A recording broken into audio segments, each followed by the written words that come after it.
this one up the ice here if they get control. Racing as Anderson got a piece of that. Scores! Josh Anderson! As Fleury misplays it, and the game is tied.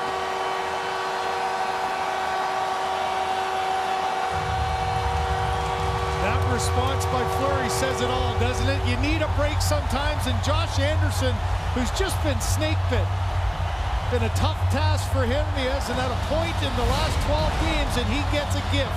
It gets tipped right here, so it's not icing. So Fleury comes out to play, bobbles it. Hasn't been a busy night for Fleury, and there has trouble with it.